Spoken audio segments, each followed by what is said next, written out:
우리 옆에 계신 분께 한번 인사하시기 바랍니다. 사랑합니다. 축복합니다. 참 잘 오셨습니다.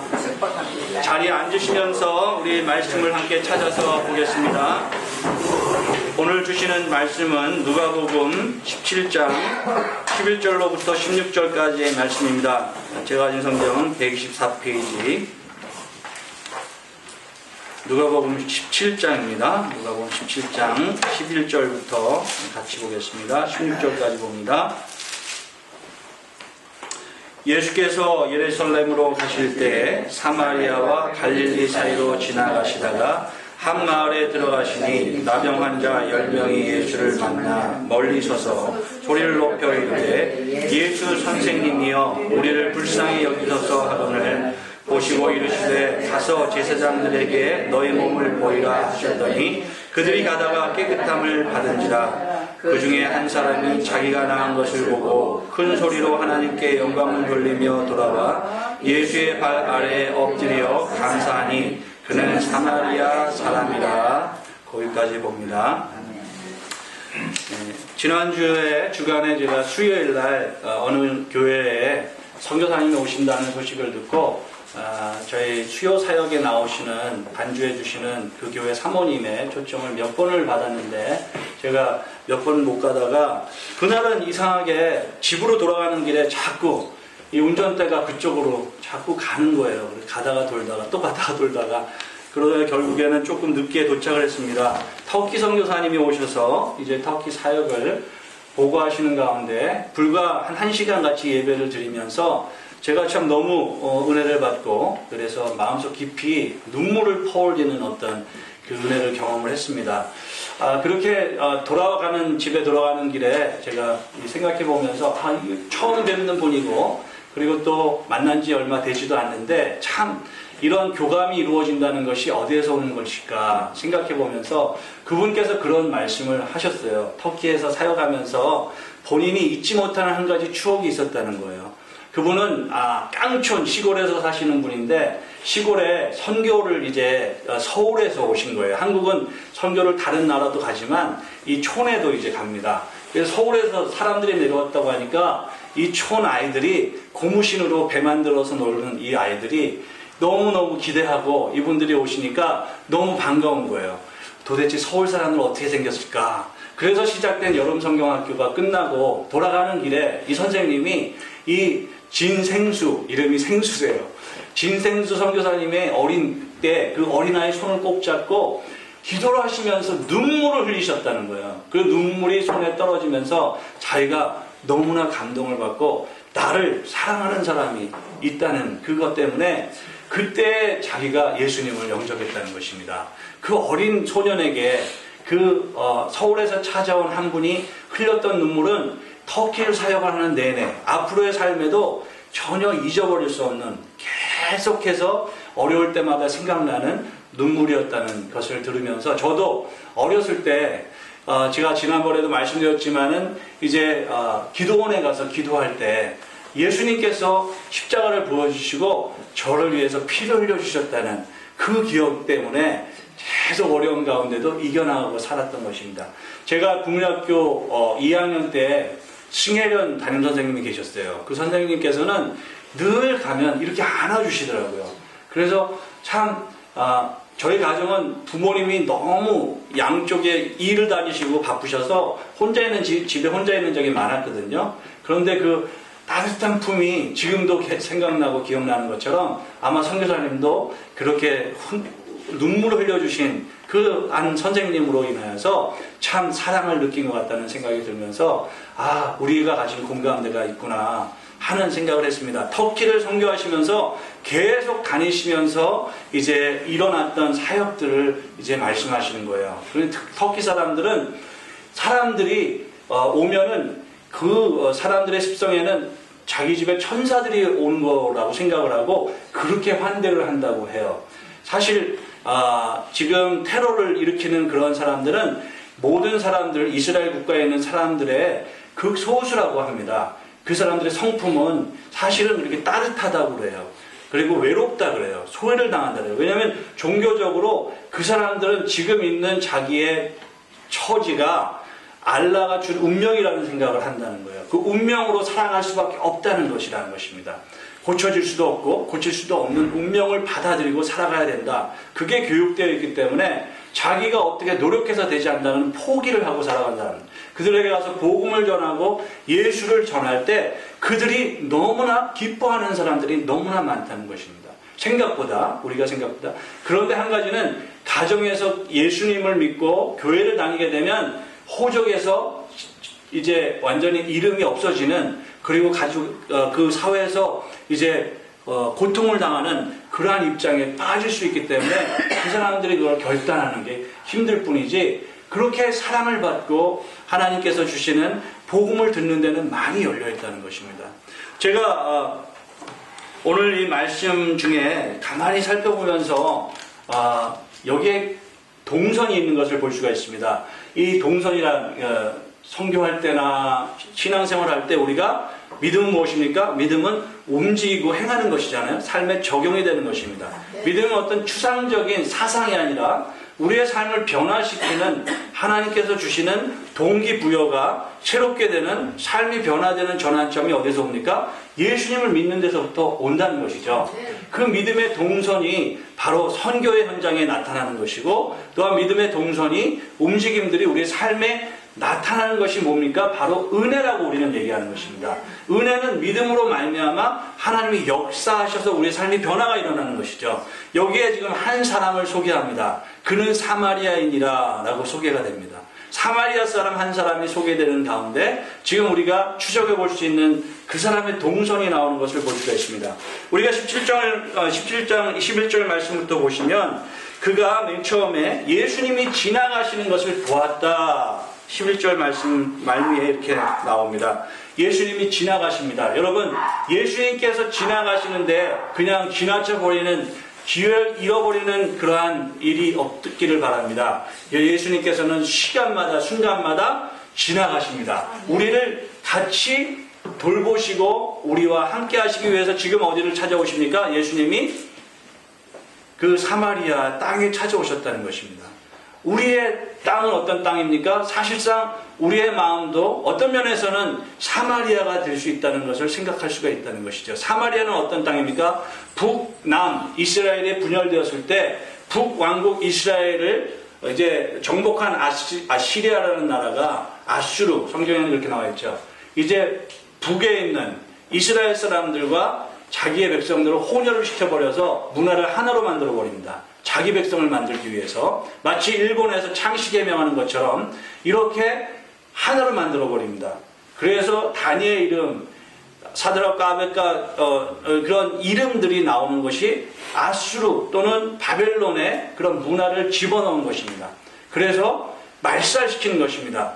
그런데 이 사마리아 땅은 바로 그런 혼혈인들이 살았던 곳이라서 이스라엘 안에서도 저기는 지나가면 안 된다는 곳이 되어버린 것이죠. 지금 미국에 제가 15년 전에 지나가지 못하던 한 곳이 바로 할렘이라는 곳입니다. 무섭게 항상 생각했었습니다. 지금은 그렇지 않지만 그와 같이 무언가 가면은 저주가 있을 것 같고, 그런 사마리아 땅을 지나가시는데 그 안에 무리들이 지금 모여 있습니다. 그 무리들이 누구인가? 문둥병자들이라고 지금 여기에 나와 있죠. 버림받은 땅에 거기다 또 버림받은 병든 몸을 가지고 있는 이 문둥병자들, 그들을 향해서 지나가셨다라고 말하고 있습니다. 우리가 죄인 되었을 때 하나님께서 우리를 찾아오셨다고 말씀하십니다. 죄는 무엇입니까? 죄는 하나님과 결별되는, 하나님을 떠나서 하나님과 할 수 없는 그러한 자체, 그것이 죄라는 것입니다. 하나님을 떠난 것이 죄죠. 그 죄에 대한 우리들을 예수님께서 찾아오셨습니다.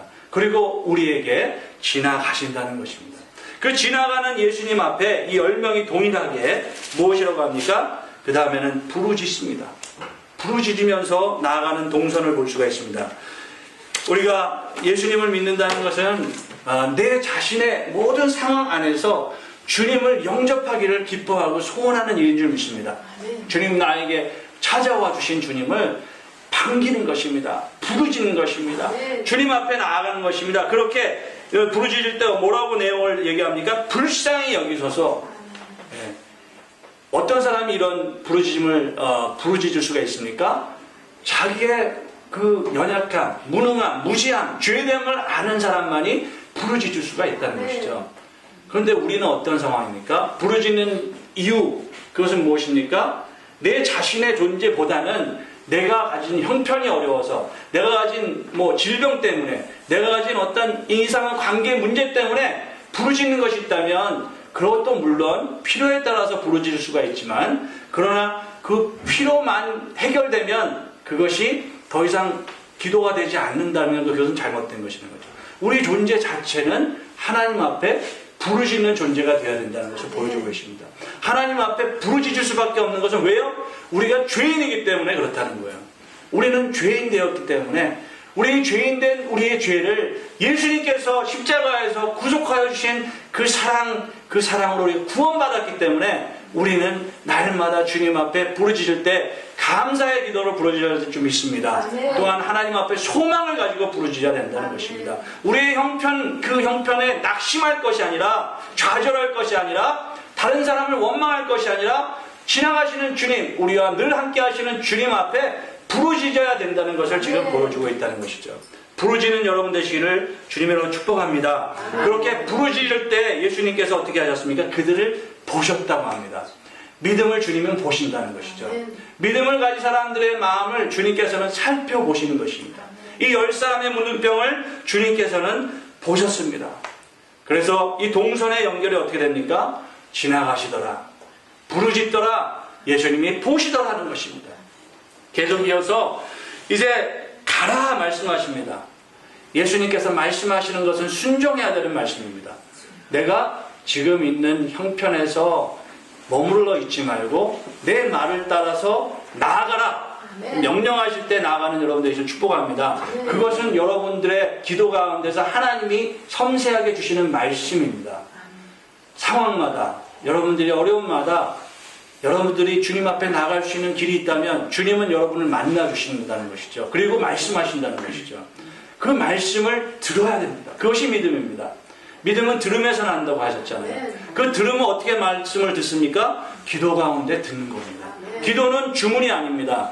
우리가 주기도문 강의를 통해서 배웠듯이 기도는 주문이 아닙니다. 어떤 주술을 외우는 것이 아니라 우리가 하나님께 기도할 때 약속을 붙잡고 기도하면 하나님께서 내려주십니다. 무엇을 주십니까? 은혜와 더불어서 우리에게 생각을 주십니다. 지혜를 주십니다. 계획을 보여주십니다. 그리고 그렇게 가라고 말씀하시는 곳이 하나님께서 말씀해 주십니다. 그 가라고 하시는 말씀을 이 사람들이 10명이 다 어떻게 했습니까? 14절 말씀을 한번 같이 보겠습니다. 14절입니다. 시작. 보시고 이르시되 가서 제사장들에게 너희 몸을 보이라 하셨더니 그들이 가다가 깨끗함을 받은지라. 아멘. 가다가 순종하니까, 그렇죠? 가는 중에 이루어진 것을 보여줍니다. 그것은 무엇입니까? 제사장에게 가서 보이라는 걸 레위기 13장 14장에 보면 이 배경이 나오는데요. 제사장들은 문둥병을 판별하는 그러한 임무를 맡았습니다. 그래서 문둥병이 걸렸거나 또는 나았으면 그것을 보고 이제 이 사람은 문둥병이 걸렸다 또는 나았다, 그래서 격리를 시키는 그런 일들을 사회적으로 할 수 있도록 임무를 맡은 사람입니다. 지금 찾아가라는 것은 무엇입니까? 문둥병이 걸렸는지 안 걸렸는지 모르니까 가서 찾아가라는 것이 아니라 문둥병이 걸린 문둥병이 나았으니 찾아가라는 것을 이 사람들은 알았다는 거죠. 그리고 걸어가는 가운데서 순종의 그런 행위를 통해서 이 사람들이 다 나았습니다. 다 나았다는 것입니다. 순종은 무엇입니까? 하나님의 말씀을 이루기 위해서 하나님께서 우리에게 순종을 기대하고 계시다는 거예요. 하나님께서 우리에게 기도하시는 것이 다른 게 아니에요. 내 말이 너희 안에 거하면 무엇인지 구하라. 그래야면 어떻게 해요? 이루리라. 네. 말씀이 우리 안에 거할 때 우리의 마음속에서 드러나는 것이 무엇이 되어야 되는가? 내 말이 너희 안에 거하면 구하고 구한 것이 이룰 것을 믿고 순종하라는 것이죠. 그러므로 우리가 구했지만 구한 것에 의심을 가지고 구하지 않으면 구하지 않은 것대로 그냥 머물게 되는 것입니다. 그러나 구했더니 그 말씀대로 순종했더니 이루어진 것이 지금 나타났다는 것이죠. 그래서 어떻게 됐습니까? 깨끗함을 받았다. 깨끗함을 받았지만 돌아온 사람은 지금 10사람 중에 한 명, 16절에 그가 예수님 발 앞에 엎드려 감사하며 돌아온 길에부터 영광을 하나님께 돌리며 찬양, 영광을 돌렸다는 말은 원어적으로 볼 때 찬양을 돌렸다는 것입니다. 감사를 드렸다는 것입니다. 그 과정 안에서 그는 다시 돌아와서 예수님 앞에 엎드려 경배했다. 저는 이 말씀을 보고 준비하면서 참 이 사마리아인의 동선이 우리 믿음의 과정과 이 믿음 안에서 이루어져야 되는 그런 어떤 사건이 되어야 되지 않나 이렇게 준비를 하면서 기도했습니다. 그것은 뭡니까? 예수님을 놓치지 말아야 되겠다는 거죠.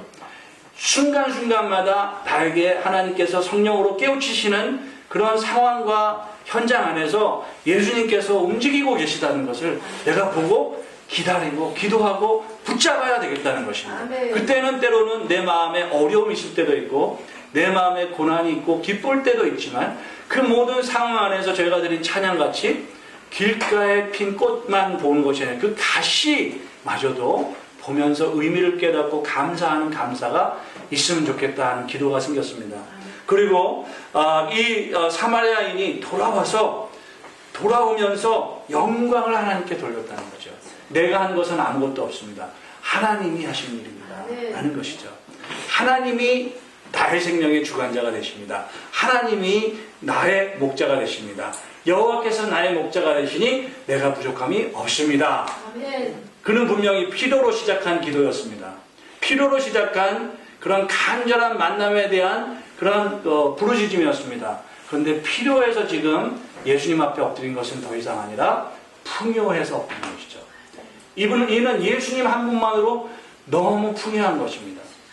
예수님 한 분을 만난 것이 자기에게는 다른 어떠한 것을 돌아보기보다 먼저 예수님 앞에 자기를 달려오게끔 하였던 그것이 무엇입니까? 예수님의 사랑이었다는 것입니다.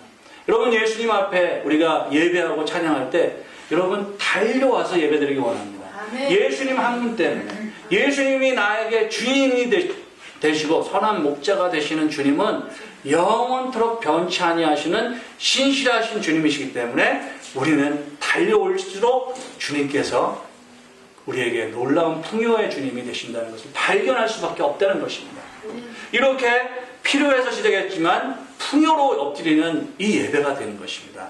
우리가 살아가면서 주님 앞에 간구할 것이 많이 있죠. 필요한 것 때문에. 그런데 그 주님은 그 모든 것보다 더 풍요하신 분입니다. 그러므로 우리가 필요한 것만을 구하고 얻게 되면 어떤 면에서는 10명 중에 9명처럼 어느새 모르게 떠나버릴 수가 있습니다. 그러나 주님을 만나면, 주님을 진정으로 만나게 된다면 그는 떠날 수가 없다는 거예요. 왜냐하면 주님이 생명이시기 때문에 그렇습니다. 주님은 영원한 생명이십니다. 그 영원한 생명이 우리 안에 들어오셨습니다. 그리고 우리 안에서 함께 하십니다. 그분이 임마누엘이십니다. 그러므로 그 주님 안에 있기 때문에 우리는 찬양 드린 것처럼 주 안에 있는 나에게 딴 근심이 없다는 거예요. 있다 하지만 그것은 아무것도 아니라는 거예요. 왜? 주님이 계시기 때문에. 여러분, 1948년도에 손양원 목사님이라는 분이 계셨습니다. 그분이 사역지가 나환자촌이었습니다. 초록도의 나환자촌에 그분은 자진해서 부임하여서 거기에서 나환자들과 같이 지냈습니다. 그러다가 전쟁이 났습니다. 전쟁 때 여수 순천 단란 사건이 났습니다. 서로 어제까지 친구였던 이 사람들이 그 사상의 이념의 차이로 인해서 서로 적이 되어 버렸습니다. 그리고 이 손양원 목사님의 아들, 두 아들, 손동신, 또 한 사람 누구죠? 손동건인가요? 이 두 아들이 그 여수 순천 단란 사건 때 바로 어저께까지 친구였던 사람에게 몰매를 맞고 온몸에 총살을 당해버렸습니다. 그리고 순교했습니다. 장례식장에서 이 손양원 목사님께서 내가 답할 것은 없습니다. 여러분께 그저 하나님께서 나에게 주신 은혜를 감사드리겠습니다. 9가지 감사의 기도를 드렸습니다. 여러분 인터넷에 손양원 목사님 9가지 감사하면 쫙 올라오죠. 한번 보시면 좋겠어요. 거기에 보면 나에게 하나님께서 이런 너무나 아름다운 보배 같은 아들을 주셨는데 그 아들들이 하나님의 나라를 위해서 순교하게 하여 주신 것을 감사하다는 거예요. 그리고 미국 가려고 준비했던 아들들이 미국보다 더 좋은 천국을 가서 감사. 하나도 순교하기 힘든데 둘씩이나 순교하게 해주셔서 감사합니다. 이게 어디서 나온 감사입니까? 믿음에서 나온 감사입니다. 누구를 믿는 믿음이죠? 내 필요에 따라서만 구하는 주님에 대한 믿음이 아니라 모든 것을 더불어 협력하여 선을 이루시는 하나님을 믿는 믿음 안에서 나온 고백이 되었다는 것이죠. 그러므로 그분의 이런 신앙의 고백은 그 많은 후학들을 정말 믿음으로 이끌어 나간 것을 우리는 우리 한국의 역사에 나타난 것이죠. 이 나환자 사마리아인 이 사람이 엎드려 경배할 때 그는 이미 고통에서부터 어디로? 형통으로 옮겨진 사람인 것을 믿습니다. 고통에서 출발한 기도지만 그는 발견했습니다.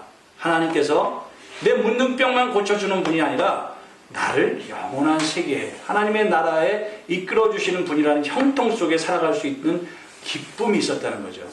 여러분 무엇이 우리를 형통케 합니까? 주님의 말씀은 내 발의 등이요 내 길의 빛이니이다. 너는 이 율법책을 내 입에서 떠나지 말게 하고 주야로 그것을 묵상하라. 그리하면 너의 모든 길을 평탄하게 하실 것이라. 내가 형통하리라. 무엇을 발견했습니까?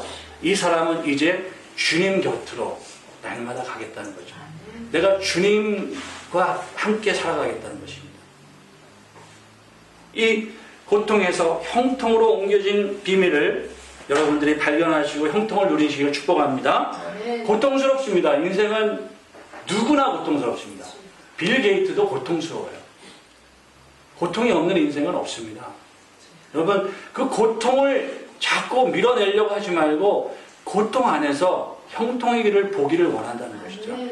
사마리아인은 가지고 있었던 이 고통 그것 때문에 시작된 기도였지만 이 고통 중에 만나주신 주님이 나를 찾아오신 주님이 나의 모든 인생의 가장 중요한 진리의 말씀을 주신다는 것을 알게 되었다는 것입니다. 그리고 이 사람이 지금 감사하는 감사가 나오는 것입니다. 우리가 읽진 않았지만 사실상 많은 부분들이 17절에서 19절에서 예수님께서 결론적으로 말씀하시는 말씀이 이제 나오는 것인데요. 17절에서 19절을 한번 읽어보겠습니다. 17장 17절입니다. 시작. 이제는 병이 치유됐기 때문에 네가 건강하기 때문에 잘 갈 수 있다 이것이 아니죠. 이제는 내가 나를 만났기 때문에 내 주인이 바뀌었기 때문에 그 주님을 바라보고 가라는 것입니다. 아멘. 아멘. 여러분의 주인이 바뀌셨습니까? 아멘. 우리의 주인이 누구십니까? 예수 그리스도. 옛날에 김준건 목사님이 어딜 가든지 CCC 한국의 CCC 섬기시던 그 목사님 어디 가든지 당신의 구원은 누구십니까? 그러면 대답을 누가 하나요? 예수 그리스도. 아멘. 누가 여러분을 구원하셨습니까? 예수 그리스도. 아멘. 이런 예수 그리스도. 우리에게는 예수 그리스도가 주님이신 줄 믿습니다. 아멘. 예수 그리스도를 주님으로 삼을 때 방황에서 이제는 예배의 자리로 옮겨진다는 것입니다. 예배는 무엇입니까? 예배는 하나님께 대한 우리의 형식이나 그런 어떠한 의식이 아니라는 걸 우리가 갈라디아서 계속 보지 않습니까? 그것은 이제 예배는 하나님께서 나의 방황의 종착점을 만들어 주셨다는 거예요. 그리고 하나님이 나의 인생의 소망의 길을 보여주셨다는 것입니다. 그리고 내 생명이 하나님 안에 있다는 것입니다. 그것이 예배라는 것이죠.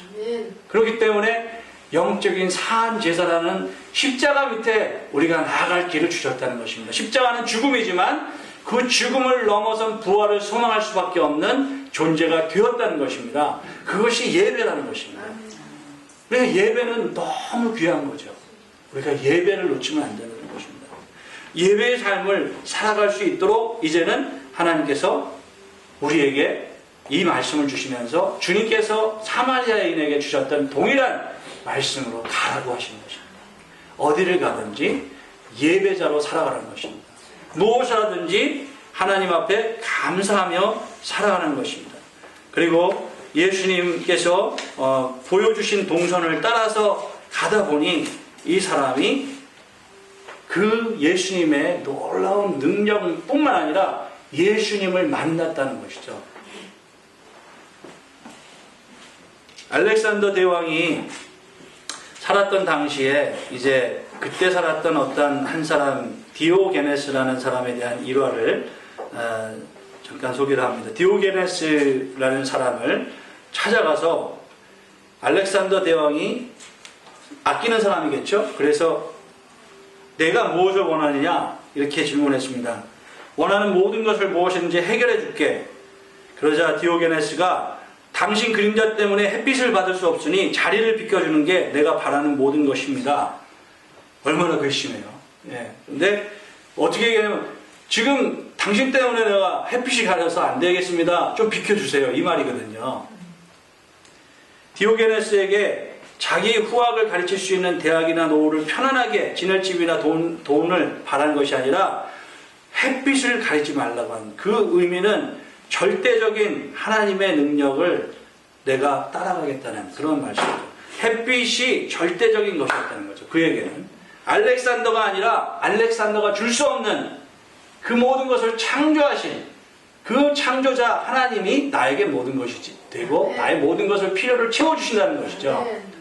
여러분, 그러므로 우리는 담대하게 될 수밖에 없다는 거죠. 어떤 상황 안에서도 하나님이 내 아버지시고 하나님이 창조자 구원자가 되시기 때문에 그 하나님을 믿는 사람들의 은혜 안에는 담대함이 나타나는 것입니다. 사마리아인이 예수님을 만나고 그리고 예수님 앞에 풍요를 그리고 형통을 예배를 드리는 이 사건을 통해서 저희들이 연말 연시를 또 맞으면서 계획도 있고 여러분 분주한 가운데도 있겠지만 내 동선이 믿음의 동선으로 지금 연결되고 있는가, 내가 지금 믿음의 삶을 살아가고 있는가 우리는 살펴볼 때 정말 버림받은 땅에서 모든 거절감과 소외감 가운데서 이미 죽은 생명이지만 찾아와서 생명을 주시고 은혜를 주시고 능력을 주신 그 주님, 바로 그 주님은 우리의 주님이신 줄 믿습니다. 아멘. 그 주님 안에서 우리가 살아가기 위해서 먼저 영적인 감각이 늘 우리가 있어야 됩니다. 예수님이 말씀하시면 어떻게 일어납니까? 문득병이 고쳐지는 것처럼, 죽은 자가 살아나는 것처럼 우리가 말씀을 의지할 때 우리의 무뎌진 영적 감각이 세워지기를 원합니다. 영적인 감각이 세워진 것입니다. 문둥병같이 죄 때문에 문드러져 있는 내 존재도 하나님이 말씀하시면 살아난다는 믿음을 가져야 된다는 것이죠. 그리고 깨어 있어야 된다는 것입니다. 이들이 부르짖은 것처럼 부르짖는 것입니다. 불쌍히 여겨주셔서 다른 어떤 것보다 내 영적인 감각이 자꾸 무뎌져 가고 있습니다. 세월은 가지만 내 믿음의 성장이 안 되는 것 같아요. 하나님, 그때 어떻게 됩니까? 간절함이 나와야 되는 거죠. 그리고 부르짖어야 되는 거죠. 그리고 하나님, 영적인 나의 무지함 가운데 감각이 깨어나게 해주세요 하면서 기도할 수 있다는 것입니다. 그리고 우리는 더욱더 예배자가 되기 위해 하나님 앞에 엎드려야 된다는 것이죠. 예배, 우리의 삶이 예배될 수 있도록. 사마리아 여인이 그 5번의 결혼 실패와 지금도 실패의 삶 가운데 부끄러운 그 자기의 그 삶을 정말 누구에게 원망하지 못하고 숨어서 살아가던 그를 주님께서 만나고 이제는 더 이상 이 세상의 물이 너를 가란 심령을 채우는 것이 아니라 내가 생명의 물이라 말씀하셨다는 것이죠. 그러므로 너희는 여기서도 저기서도 말지니 신령과 진정으로 예배하는 자에게 하나님께서 찾는다고 말씀하셨죠. 여러분들의 우리의 마음이 예배하는 마음 되길 원합니다. 순간순간 자꾸 우리의 죄성은 하나님을 무시하고 죄를 사모하는 습성이 있다는 거예요. 그렇기 때문에 하나님께서 우리 안에 주시는 마음은 무엇이라고 합니까? 애통하는 마음이라고 했어요. 네. 애통하는 자는 복이 있나니 말씀하셨어요. 천국이 저의 것임이라 그랬어요. 어떻게 애통합니까? 내 죄 때문에 애통하고 내 영적인 무감각 때문에 애통하는 애통함이 있게 될 때 하나님의 나라가 임하게 된다는 것입니다. 그것이 예배라는 거예요. 순간순간마다 정말 그렇습니다. 직장 생활이 얼마나 힘듭니까? 여러분 바쁘고 힘들죠? 사회생활이 얼마나 힘듭니까? 저는 아주 조금 하지만 맛을 보고 있어요. 그런데 거기에서 기도하면 하나님이 그 문제를 해결해 주세요. 내가 해결하려고 하지 않고 하나님 앞에 기도할 때, 그리고 무엇보다 사랑할 때, 겸손할 때, 참 어려운 단어입니다. 사랑과 겸손이라는 것이. 왜냐하면 내가 죽지 않고 진정한 사랑이 나올 수 없기 때문에 그렇죠. 그때마다 여러분, 하나님 나에게 힘을 주세요. 하나님 나에게 믿음의 동선을 따라갈 수 있도록 하나님 도와주세요. 주님은 지금도 우리를 기다리십니다. 그래서 요한계시록 3장 말씀에 내가 문 밖에 서서 두드리노니 너희가 문을 열면 내가 너희로 들어가 더불어 먹고 너희는 나와 함께 또한 먹으리라. 함께 하겠다는 것이죠. 이 문에는 여러분 그림을 보시면 밖에 문고리가 없다 그러잖아요. 안에서만 열 수 있는 거예요. 예수님은 인격적인 분이시라서 우리를 문을 막 부시고 들어오시는 분이 아니라 예수님께서 인자하신 음성으로 부르신다는 거예요. 여러분의 이름을 부르시면서 내가 왔다. 문을 열어다오. 그때 우리의 마음의 문을 활짝 열게 될 때 우리가 믿음의 동전을 따라서 주님과 함께 걸어갈 수 있는 줄 믿습니다. 아멘. 우리 이 시간에 함께 찬송할 때 여기에 모인 우리 같은 마음 되고 같은 주님을 섬기는 그런 우리가 될 수 있기를 원합니다. 우리가 믿든 안 믿든 지금도 하나님은 우리에게 은총을 주십니다. 우리가 호흡하는 것, 우리가 고동하는 심장이 하나님의 은혜와 능력으로 되어진 것을 믿습니다. 또한 주님이 우리에게 주신 길과 그 진리의 말씀이 우리들에게 있기 때문에 우리에게 소망이 있는 것입니다. 우리를 새롭게 하시고 우리가 넘어져도 승리하게 하시는 주님, 사마리아 여인이 만났던 주님은 지금도 살아계신 우리 주님이신 줄 믿습니다. 사마리아 이 사람이 문둥병을 해결받고 이젠 필요해서 풍요로, 고통에서 형통으로, 방황에서 예배로 자리를 옮겨갈 수 있었던 주님은 바로 우리의 주님이신 줄 믿습니다. 그러한 우리 간절한 소망을 담고 다 함께 찬양하겠습니다. 여기에 모인